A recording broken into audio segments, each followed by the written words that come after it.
दिलाती है, कोई पत्नी अपने पति के लाड़ करती है, कोई प्रेम करती है, पर आज मुझ अभागन पत्नी को देखो, मैं पहली पत्नी ऐसी हूँ जिस पत्नी ने अपने पति को जहर दिया है। और जहां मेरे कान्हा की कदर नहीं होगी वहां ये मीरा नहीं रहेगी। अरे इस चित्तौड़ में मैं चित्त जोड़ना चाहती हूँ और ये मेरा चित्त तोड़ना चाहता है।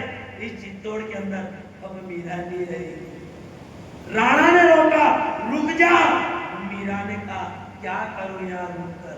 और कहने वाले कहते हैं पीर में कभी नहीं रहना चाहिए, और चित्तौड़ तो मेरा पीर है, मारो असली ससुराल तो वृंदावन है।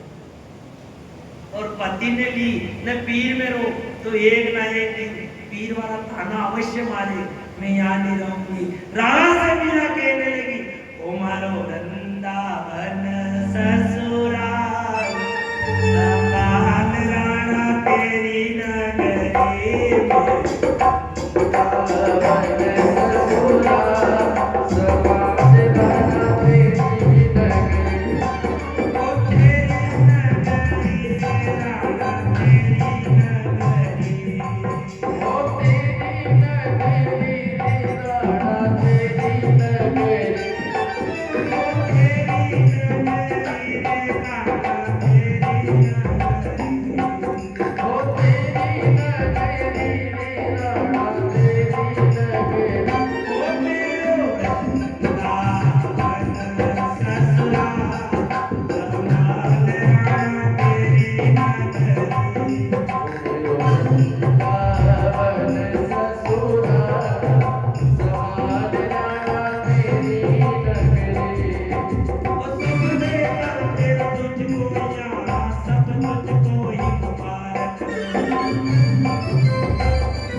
चली गई सा वृंदावन। और मीरा जाते में कोई गर्भगृह के अंदर नहीं बैठ गई, सर्वप्रथम मीरा सीढ़ियों पे बैठी रही। पानी गिरे, ठंड गिरे, भगवान कृष्ण की मूर्ति को हृदय से लगाकर मीरा वहीं बैठी रही, वहीं भजन करती रही। इधर भगवान ने क्रोध आया, जो भगवान ने क्रोध किया तो भगवान ने चित्तौड़ के अंदर बरसात करनी बंद कर दी। और आज भी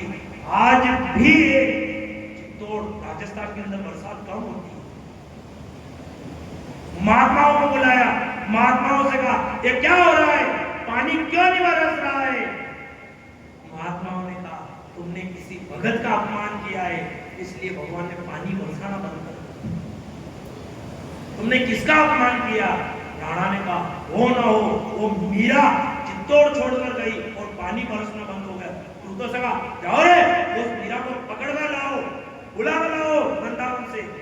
वो दूध गए। मीरा से कहा रानी चलो, राणा ने बुलाया है।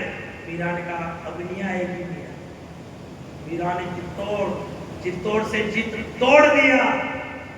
अब वो राणा का गढ़ है, अब मीरा वहां नहीं आएगी। इधर राणा आया, दूतों से कहा, दूतों ने कहा वो नहीं आ रही है मीरा।